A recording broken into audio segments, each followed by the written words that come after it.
Tere, mina olen Õnne Pillak ja kutsun teid kuulama järjekordset osa Kasvav Tallinn podcastist, kus seekord me räägime Nõmmest, Nõmme inimeste tervisest ja üldse tervise valdkonnast laiemalt Tallinnas. Sel korral on mul külla kutsutud minu pikaaegne kolleeg, Riigikogu liige Vilja Toomast, kes on ka Riigikogus meil vaimse tervise toetusrühma juht ja Nõmme linnaosa kogujuht. Ja teine külaline on meil Nõmme perearst ja Riigikogu liige Eero Merilind. Tere!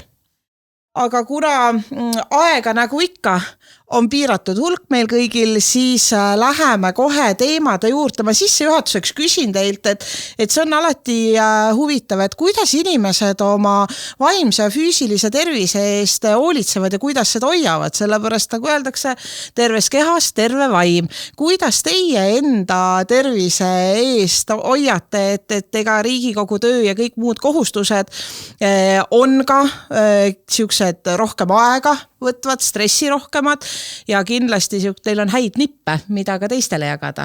Ole hea, Vilja. Ja, ega see ongi päris raske küsimus, et sellele oleks õige ka vastust leida või head vastust leida. No tegelikult Riigikogu töös ongi minu jaoks üks kõige stressirikkamaid kohti see, et sul ei ole kindlat päevaplaani, et tegelikult ei saa endale panna ei trennisid kirja ja isegi kas või füsioteraapiat või midagi või sa lihtsalt ei tea, millal sa vabaned ja kõik normaalsed treeningud on ikkagi kindla kellaaja peal, ei ole nii, et ma lähen, millal ma tahan. Paraku on see nii. Aga veel vaimse tervise poole pealt lisaks liikumisele, vaimse tervise vitamiinid on, mida peaasjad meil propageerivad ja püüan neid jälgida ja eks ma natuke tean sellest vaimsest tervisest või rohkem võib-olla kui keskmine inimene ja ma oskan ära tunda oma märke iseenda peale, iseenda märke, et kui mul see stressitase läheb kõrgeks või hakkavad tekkima juba sellised kõrvalnähud viisakalt öeldes, et siis ma oskan reageerida ja tähele panna. Aga tõepoolest, mida ma julgen soovitada, peaasjad korraldavad ka vaimse tervise esmaabi kursuseid, nii nagu on meil füüsilise tervise esmaabi võtteid tutvustatakse, nii on neil ka see kursus, et ma soovitan ka kõikidel Riigikogu liikmetel ja ka see läbi teha, et ära tunda, kui kedagi on vaja aidata. Ja ma Vilja soovitustega väga ühinen, sest mina olen ka usin peaasjade vaimse tervise vitamiinide kasutaja. Hästi lihtne, tegelikult ei maksa mitte midagi, ise saab enda jaoks palju teha, et külastage nende lehte ja kasutage neid nõuandeid. Aga Eero, kuidas sina ennast hoiad? No minu meelest Nõmme on ju ideaalne koht elamiseks, et seal on nii rohepark, jalgrattateid, kepikõndi saab teha ja meil on ka üks väike tore selline kogukonna treeninggrupp, kus me siis käime ja harjutame ja seal on harjutused igas vanuses inimestele, igasuguse füüsilise võimekusega inimestele, nii et väga-väga soovitan ja tõesti ma ütlen, sobib rattasõit, sobib kepikõnd, Nõmmel saab ka ujuda, meil on ujula olemas, nii et neid tulemusi saab teha, kõike saab teha. Meil on isegi, kes soovib, saab ka õues ujuda, et võimalused on meil tõesti väga-väga mitmekülgsed. Aga räägime ka Nõmme elanike ligipääsetavusest arstiabile üldse tervishoiuteenustele, et kuidas teil on tunne, et tõenäoliselt ei saa võtta ainult Nõmmet välja kogust Tallinnast, et see on palju laiem, sellepärast, et kõiki vajalikke teenuseid ei ole ja ei saagi olema Nõmmel koha peal kindlasti, et see on iseenesest mõistetav. Aga kuidas te hindate, et kuidas Tallinnas on see arstiabi kättesaadavus ja kuidas Nõmme inimestel on võimalused? No, Nõmmel muidugi on perearste hästi tublisid ja ütleme ka nooremat põlvkond on peale tulnud, aga eks me vaatame, et Nõmme elanikkond ju kasvab ja perearstide vajadus on järjest suurenev. Ja kui palju neid ülikoolist peale tuleb ja kas siin saab kohalik omavalitsus midagi teha, et ta siis toetab neid noori, soodustab neid noori, kutsub neid noori arste meile tööle. Meie õed on küll saanud ka linna poolt seda korterit kasutada, nii et mõnikord on ka see väike motivatsioon. Mis võib-olla Nõmmel kes mäletab, oli Nõmmel ka rohkem eriarste, et praegu neid eriarste natukene vähemaks jäänud, inimesed peavad liikuma ühest linnaosast teise, aga miks mitte vaadata, et võib-olla ka eriarste tuua siis Nõmme inimestele lähemale ja sellega parandada arstiabi kättesaadavust. No ma oskan siia lisada seda, et jah, tõepoolest meil on neid perearsti keskuseid, aga kahjuks me ei tea, kas nende nimekirjades on ainult nõmmekad või on nad ka üle Tallinna, seda ma ei tea, aga minu perearst liikus ära Ülemiste keskusesse tervisemajja, Ülemiste tervisemajja, nii et ka mina pean seal käima ja ma arvan, et nii paljudki on kusagil teises nimistus kirjas ka nõmmelastest, kes ei saa kahjuks Nõmmel oma perearsti juures käia. Aga mis nüüd puudutab sest eriarstide rohkust või vähesust Nõmmel, ega me neid teistmoodi ei saa, kui meil tuleks Nõmmel üks korralik tervisekeskus. Meil oli linna perearstikeskus selles Nõmme raudteejaama juures praktiliselt Nõmme vastas kohe siin. Just. Et seal tõepoolest olid ka mõned eriarstid olemas, et me saame seda ainult sellel teel laiendada, et me laiendame seda tervisekeskust üleüldse. Ma ei tea, mis sest perearstikeskusest või tervisekeskusest saanud on, kui hästi ta on remonditud. Viimati oli ta suhteliselt õnnetusseisus, nii et selles ma näen ainult võimalust tõepoolest, et sinna tuleksid seda laiendada, nii nagu on kas või sama Ülemiste tervisekeskus, mis on laienenud, kus on olemas väga paljud eriarstid teiseks, kaasa arvatud psühhiaatrid ja vaimse terviseõed ja nii edasi. Ja nad teevad ka veel koostööd nii Tartu Ülikooli kliinikumiga lisaks sellele, et neil endal on olemas eriarstid ja kui on vajadus, siis tulevad ka Tartu Ülikooli kliinikumi eriarstid, kas või näiteks füsioteraapiaarstid, taastusraviarstid. Et ega sellisel moel me saame kombineerida. Ma ei usu sellesse, et igasse linnaossa tuleksid nüüd täiesti välja ehitatud tervisekeskus, muidugi suurepärane see oleks, et inimesed ei peaks lihtsalt liikuma ühest linnaosast teise selleks, et elementaarseid teenuseid saada. Aga lihtsalt siin mõttemäng, et Eero, sul on ka Nõmmel üks tervisekeskus ja võrreldes varasemaga te olete ka saanud laieneda, et näiteks selleks, et sina eriarstiabi vaimse tervise pool teil on olemas, on ju kogukonna psühholoog, aga et veel, et kas oleks sellist võimekust või mis oleks vaja, et laieneda selliselt? No Vilja tõi hea näite, et Ülemistele ju laienetakse, et järelikult inimestel on arstiabi vaja ja me vaatame, inimesed jäävad järjest vanemaks ja haigusi tuleb ju juurde. Et meie selle majal olid ju ikkagi selles mõttes ehituslikud piirangud, et sa ei tohtinud suuremaks teha ja nii edasi ja nii edasi. Et kui küsida, et kas Nõmmele veel selliseid tervisekeskusi ehitada ja mis rahade eest seda ehitada, ma arvan, et tervishoid on küll selline ala, et seal on alati vaja ja alati puudus ja mida paremaks sa seda taid, seda tervemad inimesed ju sul ka Nõmmel elavad. Absoluutselt õige. Rääkides veel siin korraga koostööst ja puudutab ka eriarste, siis Vilja, sina oled olnud ka, ma arvan, et võib öelda selle idee eestvedaja, et Tallinnasse tuleks Tallinna Haigla.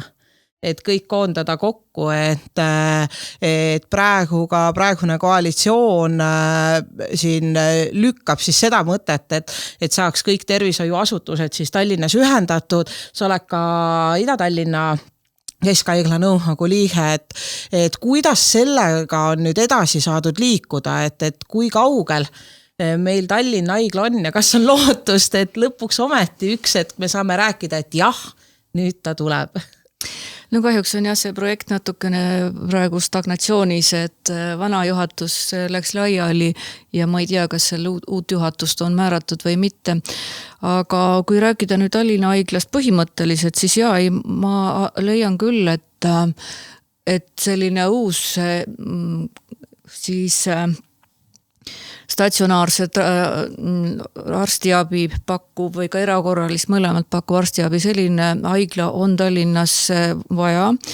Miks ma julgen seda öelda, sest ma olin aastal 2002 enda esmaste haiglate liitmise protsessi juures ja olin ka siis Ida-Tallinna Keskhaigla nõukogu esimees lõpuks ja ma tean, millises seisus on need paljudki haiglaruumid nii Ida-Tallinna Keskhaiglas kui ka Lääne-Tallinna Keskhaiglas. et neid järjest küll remonditakse, ostetakse mingeid uusi, meditsiinivahendid, mis kõik on tore, sellepärast, et ega siis selle tõttu ei jää, inimesed ei saa ravimata jääda, et lihtsalt maja pole valmis. Nii et selles mõttes kaasaegne terviseasutus oleks sinna vaja küll, aga mis minu nagu põhimõtteline arvamus on see, et sinna võiksid siiski ühineda Tallinna haiglad, nii Ida kui Lääne-Tallinn ja PERH jätkaks siis justkui piltlikult öeldes ühel pool Tallinnat on see regionaalhaigla ja teisel pool oleks siis Tallinna haigla ja ma ei määratleks seda, et kas see on keskhaigla, see on lihtsalt Tallinna haigla, et mis tasemel, mida tehakse, see on nüüd juba tegelikult meditsiinipoliitika tegelik kokkuleppe, milliseid teenuseid pakutakse ühes ja milliseid teenuseid pakutakse teises haiglas, aga et see, et ta tulla võiks, mul ei ole midagi selle vastu, aga millal see rahastus leitakse, mulle tundub, et Eesti oma rahadega seda ei ole suuteline ehitama, et kui avaneb mingi võimalus veel Euroopa Liidu regionaalarengu fondist rahadest saada mingit lisatoetust, et siis on võimalik see haigla valmis ehitada, aga kõik see võtab aega. Ja võt sinna juurde saaks teha ka sellise tervisekeskuse suurema ja millest saaks kasutada ka siis PPP või public partnershipi, public-private partnership sellepärast, et niisama haigla ehitamiseks ma ei kujuta ette, et eraettevõtjad eriti tahaksid seda suure haiglasse raha sisse panna, sest kui need teenuseid pakutakse seal ikkagi solidaarsust meditsiini põhimõttel, no siis eraettevõtja tahab ju saada oma investeeringud ka kasumit. Absoluutselt, muidu see on ainult kulu. Just absoluutselt, nii et, aga ma näen ainult võimalust, et kui sinna eraraha kaasata, et siis see võiks küll olla siis selline suurem tervisekeskus, mis selle haiglaga koos käib. Perearstid, eriarstid, siis ütleme polikliiniku tasemel või ambulatoorsel tasemel vastuvõtud, nii saaks ka eraettevõtjad oma raha mingil määral tagasi, aga see ei ole sadades miljonites investeering, mida nõuab tegelikult uus suur aktiivravihaigla. Ma olen selles mõttes hästi nõus, et tegelikult need otsused, need venivad ja läheb hästi kaua, et saaks selle põhimõttelise otsuse Tallinnas ka tehtud, et jah, me liidame, teeme selle liitmise ära ja vaatame siis, et mis on need ootused, et see on, mul on ka hästi sümpaatne mõte, et on Tallinna haigla ühel pool Tallinna, et siis teisel pool on PERH, aga et mis teenuseid pakub, et see koostöö on ülioluline, sest ma ise olen praegu Lääne-Tallinna nõukogus ja ma tõesti näen seda, et kui me räägime ka aasta eelarvest, siis need investeeringud kohati, tekib ka tunne, et me teeme justkui topelt. Et me teeme suuri investeeringuid, et näiteks nüüd siis Pelgulinna sünnitushaigla pool, et seal saaks teha ka osakondade tööruumid korralikuks, et seal oleks korralik ventilatsioon, aga samal ajal, kui me teame, et on idee hakata ka Tallinna haiglat tegema, et siis see on nagu topelt rahakasutus, et see ju ka ei ole kuskilt otsast normaalne, et tõesti võiks need otsused kiiremini tulla edasimineku osas, aga kuidas sulle, Eera, tundub, kas mahub veel üks haigla Tallinnasse? Mina olen väga suur Tallinna haigla fänn selles mõttes, et kui te vaatate, et haigla amortiseerub vähemalt 50 aastaga, et alles hiljuti me tähistasime siin Ida-Tallinna keskhaigla üle 100. aastapäeva, et siis kindlasti tuleks uus keskkond luua. Küll aga mul on täiesti teistsugune mõte, kuidas seda Tallinna haiglat ehitada. Et see ei ole niimoodi, et me ehitame terve haigla valmis ja siis ootame, kuni ta nagu valmis saab 25-30 aasta pärast. Vastupidi, et kui meil on see plats on olemas, me peame panema sinna sellised moodulid püsti. Et kui me näeme, et meil on vaja sünnitusmaja, me panemegi uue mooduli juba sünnitusmajana püsti. Mulle meeldib see optimist selle sünnitusmajaga püsti. Ma tõin näite lihtsalt või mingi muu asi, psühhiaatria või mis iganes on. Ja need moodulid juba hakkavad vaikselt tööle ja siis me reorganiseerime selle süsteemi niimoodi, et juba tuleb uus keskkond, arstidel on hea töötada, inimestel on hea käia, mitte et me ootame siis nagu tervet seda haiglat valmis. Ja teine mõte, mis üldse puudutab perearsti ja perearsti arengut, siis meil on ju linnaplaneerijatega, ma olen pikalt rääkinud, näiteks kui ma töötasin Inglismaal siis kõik uuselamurajoonid planeeriti niimoodi, et seal pandigi pood, lasteaed, tervisekeskus, sportimisvõimalused, paigutati sinna keskele ära ja siis hakati neid maju sinna ümber ehitama. Teed on ju kõik need infrastruktuuri asjad pandi valmis, et meil on nagu vastupidi, et ehitatakse nagu majad põllu peale valmis ja siis vaatad, seal ei ole kooli, seal ei ole lasteaeda, seal ei ole arstiabi, et ja siis sinna juurde juba ehitada on väga keeruline. Et kui Tallinnas õnnestub teha neid asju nii nagu mujal maailmas tehakse, siis see oleks päris hea. No minu meelest on, kui nendest korra arendustest rääkida, on edasiminek juba see, kui uus Veskimöldris tehti selliselt, et kõigepealt tehti see kommunikatsioonid seal valmis teed ja elektripostid on ju. Mäletan, et omal ajal ma käisin vaatasin, et Tallinnas pole enamus tänavaid nii hästi valgustatud, kui siin pole majugi veel. Et see on juba edasiminek, aga see, mis sa räägid muidugi, et seal kõrval oleks kõik see infra olemas. See on ääretult oluline. Aga kui nüüd teil oleks see võimalus, et üks selline tervishoiu asi, me oleme siin rääkinud suurtest asjadest nagu Tallinna haigla, aga et mis on veel see, et kui te teaksite, et on näiteks 1-2 asja, mis Tallinnas saaks kohe ära teha selles valdkonnas, et mis nad oleks, me võime ka laiemalt mõelda, et see ei pea olema ainult puhtalt arstiabi vaatest, et lihtsalt, et inimesed saaksid elada pikemalt tervena, nende elukvaliteet oleks parem, et mis te arvate, et mis oleks Tallinnas need paar asja, mis tuleks kindlasti ära teha? No mina võin kindlasti alustada, mis Nõmmel vaja ära teha, mis Nõmmel nagu võib-olla praegu puud on, et Nõmmel oleks vaja, et see kogu see elukeskkond oleks ülimalt hea. Alustame sellest, et Nõmmel võiks olla parimad koolid. Et sa ei pea neid lapsi sõidutama ühest kohast teise. Ütleme tervishoiust me natuke juba rääkisime.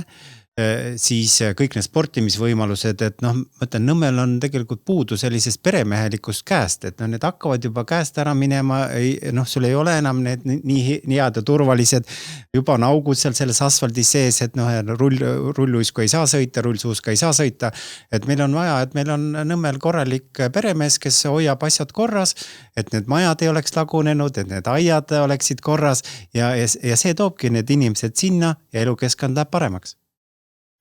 Sellest me oleme juba ju ka rääkinud ka linnaosakogu koosolekutel, et tegelikult on ikkagi väga koledaid krunte, mida ei hooldata ja see on puhas küll linnaosa valitsuse töö, et välja selgitada, et kes on selle krundi omanik, kas tal ei ole puht materiaalselt võimalik seda korda teha, et siis see väike abi, mida saab pakkuda ka linna poolt, et see oleks suureks abiks võib-olla sellele inimesele ja teisest küljest, kui inimene lihtsalt lohakas, siis tuleb talle teha märkusi ja trahve ja nii kaua nõuda, et need asjad korda saaksid. See on üks asi, aga mis minu hinge peal on see Nõmme keskus jätkuvalt, mida me olen oodanud, ma ei tea, kui palju aastaid, et see välja ehitataks. Ja korda saaks ka siis see Kahro maja.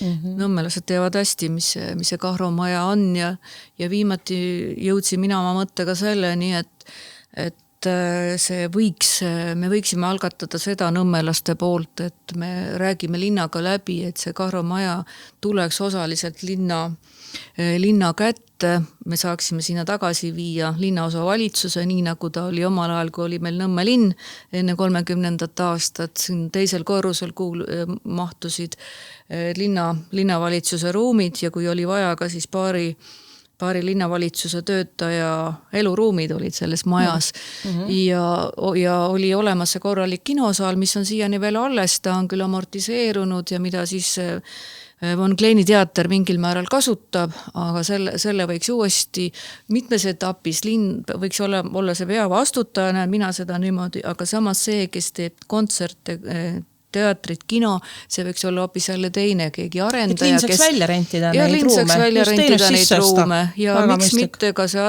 armas valge linaga restoran, mis seal kunagi oli, võiks sinna Nõmme keskusesse tagasi tulla, et see Nõmme keskus oleks nagu Nõmme keskus või nagu linnakeskus. Ja turg on meil olemas, seda tuleb korras hoida, seda me ei saa lasta ära enda käest kuskile kaugele otsustada, mis Nõmme turul toimub. Nii et kui need saaksid korda, see Nõmme keskuse liiklus saaks korda ja noh, me ju teame neid projekte, kus need bussipeatused oleksid ja see läheks ka sujuvamaks, see Pärnu maantelt liikumine nii ühele kui teisele poole, siis oleks juba palju. Eero perearstikeskus on seal samas ju selle sama Pärnu maantee ääres, nii et seal ei ole väga palju nutikust vaja, aga vaja on otsustust, et tegusid.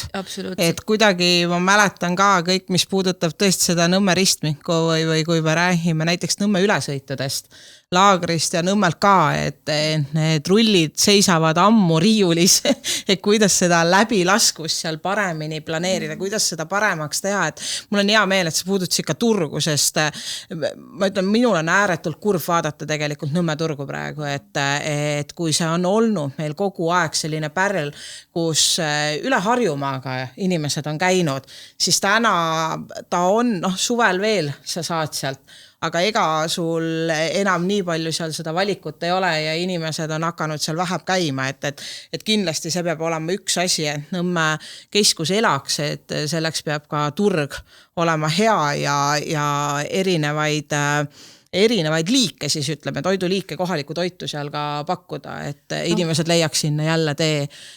Ja keskel ikkagi võiks neid sellised nagu lastetegevuse ringe rohkem olla, et kui me oleme seal ikkagi olnud ja vaadanud, et laupäeva hommikuti need kultuurikeskuses ringikesed tegutsevad ja väga tore vaadata, kuidas mudilased tulevad, lähevad sisse ja silmad säravad, et selliseid kohtasid tundub, et hakkab Nõmmel puudu jääma ja jällegi, miks peaks Nõmmekas sõitma selleks kuskile linna või mujale, kui meil on võimalus need arendada ja see ongi täpselt keskuse mõte. See oli ju ka see Kahromajaga ja võimalus ka seal on neid ruume ja võimalus ka neid mitte siis kõrgtasemel või teha seda suurt näitekunsti, seal saaksid käia ka niisugused siis lasteringid või lauljad, näiteks ma ei teadnud, et laulukoorid käivad Nõmme majas koha. Neil ei jätku enam ruumi ja aega ja kultuurikeskuses ei ole enam ruume, nii et me võiksime selle ka Nõmme maja rahulikult. Nüüd on küll mul hea meel, et seda 5 nurka seal enam ei ole peal, aga ma müüksin ka selle hea meelega maha ja koliksin kogu selle linnaosa valitsusega sinna, nagu ma ütlesin, sinna Kahro majja ja see Nõmme maja jääkski, seal on need saunad, seal on need ruumid, kus saaks Nõmme mingi kogukonna maja, kus inimesed saaksid koos käia, arendada sellist oma hobitegevust ja seal ei pea need ruumid ei pea olema linnaosa valitsuse käes, seda enam, et linnaosa valitsuse käest on üsna palju ju seda otsustusvõimu ju ära tsentraliseeritud linnaametite kätte ja neid ruume pole nii palju vaja üldse selle linnavalitsusele, kui selles siis Valdeku tänava majas meil praegu on. Aga mis Turusse veel puutub, siis just järgmine või ülejärgmine linnaosakogu koosolek me kuulame Turu uut arendajat, sest see uue arendusjuhi sai Nõmme turg. Me rääkisin temaga paar kuud tagasi, ta ütles, et andke talle veel natuke aega, et ta on uus inimene, et ta tuleb rääkima ja siis me valmistume ise ka, mis mõtteid meil on ja kuidas me tahaksime. Teema on selles, et suvi otsa on see Nõmme või see Turuhoone on tühi. Et sinna leida ka sellele mingit lahendid. Mingi mõte oli, et erinevate maade köökide toitu seal pakkuda või aga siin, nagu ma mõtlesin, on vaja jälle otsustada, on vaja inimest, kes ütleks, et ma tulen ja teen selle. Talvel on seal juurvili kohalik. Isegi ma võin öelda, et see talv ei ole seda juurvilja seal õieti olnud, et pigem on vähem kui rohkem ja mis on hästi kurb on see, et ma mäletan omal ajal, ma küll olin üpris pisike siis, kui kogu see Nõmme turu korda tegemine üldse hakkas peale ja siis oli üks argument, et Nõmme turg jälle inimestele ja toiduainetele, et need riidasjad sealt ära haaks ja nüüd, kui sõidan mööda sellest Nõmme turu majast, siis ülemisel korrusel kõik need riided jälle ripuvad, et see ei olnud see mõte, et miks me sellesse investeerisime ja miks tegelikult ka linn suure raha eest omal ajal ettevõtjate käest turu ära ostis, et saaks selle korda teha, et ma arvan jah, et kõik ootavad, et see Nõmme süda hakkaks uuesti uuesti täisrinnal tuksuma ja saaks seal nii-öelda nagu tolmu maha pühitud, et ega ju niivõrd palju pole vaja teha, sest tõesti meil tingimused on head, aga neid on vaja kasutada ja ma ühe asjana, mis lihtsalt ma mõtlen, et kui rääkida nendest võimalustest Nõmmel, siis meil on ka hästi palju selliseid parke ja parkmetsad, et tegelikult ju ka seal võiks olla lastele rohkem, et jah, väiksem mänguväljaku nurgad on, aga kas või need samad, mis on need seiklusrajad, sellised madalamad, et lastel on lõbusam, jälle midagi uut, midagi teistmoodi, me arendame neid võimalusi, siis inimesed, eks koha peal leiavad ka seda enda eest hoolitsemise võimalusi palju rohkem ja praegu kevadel pole midagi ideaalsemat kui päiksekõue minna, kui sa saad seda kodukohas teha. Talvel on ju meil hüppetorn, väiksed käivad siiamaani veel ikkagi seal hüppamas, seda ei tohi ka lasta käest ära. Ja Viljale jah, ütleme, et see selline food court on ju, kus siin välismaal on, et need erinevate maailmate köögid on kogu aeg olemas, see leiaks ju kasutust nii suvel kui ka talvel ja ta toob jällegi elu juurde. Ja ütleme, praegu neid üksikuid, neid mänguväljaku parke, see Vabaduse pargis on tehtud selline tore mänguväljaku, ma enda lapselapsega käin. Jansoni pargis on ka päris suur. Neid jällegi võiks rohkem olla ja see on ju mets ja see on ju kõik see, kus saaks kasutada. Aga mitte seda, nagu talvel oli, et lapsed sõitsid Turuplatsi parkimisplatsile sealt otsa, seal oli kohutavalt, oli vaadata, sest inimesed parkisid selle autosid, tulid turule ja siis sa ei teadnud, millal see kelk nüüd, kas ma võin liikuma hakata, kas see kelk tuleb sealt, nad sõitsid otsa sinna autode parkimisplatsile alla. Aga tegelikult on neid päris selliseid kelgutamise kohti ja meil on ikkagi Nõmmel ka vähe. Me oleme rääkinud, et siis Lameka ja Vanaka need asjad korda teha. Eli just jalutasin Vanakaste mööda täiesti metsa kasvanud. Absoluutselt on. Et võib-olla ta ei pea nii järsk olema, aga seal võib ikkagi olla mingid kelgutamise kohti. Ja need olid päris väiksed pätakad, 2, 3, 4 tulid sealt alla, mul läksid juuksed püsti peas, vaata, kuidas ta sinna autode vahele tuleb. Lumehetk, mis seal oli ja selles kausis, mis on sealt seal Vanaka kõrval, et need lasevad ju teineteisele seal vastu, aga võib-olla peame mõtlema, et tõesti oleks rohkem kelgutamise kohtasid. Ehk siis neid võimalusi rohkem, kus perega ja lapsed, ükskõik mis vanuses siis on, et neil oleks seda tegevust rohkem, siis nad hindavad ka enda seda kodukohta rohkem ja eelistavad, ma arvan, arvuti taga või ükskõik minüks ekraani taga olemise asemel hoopis õues olemis, sest seal on lõbus, seal on võimalused. Ja ikkagi tuletada veel meelde, et anda jõudu juurde spordikeskusele, et need suusarajad, mis seal sees olid, et neid veel paremaks teha, et me ju alati vaatame, et Keilas ja kus on alati head, on ju suusarajad, et miks jällegi Nõmmekas peaks sõitma Keilasse, kui meie suusarajad peaksid olema parimad kui teised. Meil on. Aga aeg on armutu ja meie tänane vestlusaeg siin hakkab ümber saama. Enne kui me lõpetame, siin kevadpäike tegelikult eriti täna juba päris mõnusalt soojendab, et äkki üks hea nõuanne teil ka inimestele, et kui siin ees on nädalavahetus, mida perega teha? Eks kõige parem on ikkagi jalutada ja nautida seda päikeselist ilma ja lasta seda päikest enda näo peale ja nina peale ja kõik hävitab kõik viirused ja bakterid ära ja täidab meie keha D-vitamiiniga, nii et nautige aega perega, jalutage, võtke aega. No meil käib suur koristustöö, nii et see tuleb ka ära teha ja Nõmme on varsti jälle punaseid kotte täis. Tähendab seda, et linnaosa valitsus jätkuvalt annab 10 punast kotti ja inimesed siiski kui neile antakse see võimalus, siis nad teevad oma aiad korda. Ma ei saa öelda, et nõmmelane on loisk. No loodame, et nüüd see lumi, mida ta lubab homme sadama hakata, ei jää kauaks maha ja nädalavahetus saaks aias teha ja kui tööd ei saa teha, siis lihtsalt tõepoolest nautida neid parki ja vaadata, kui kaugel see kevad siis juba tegelikult.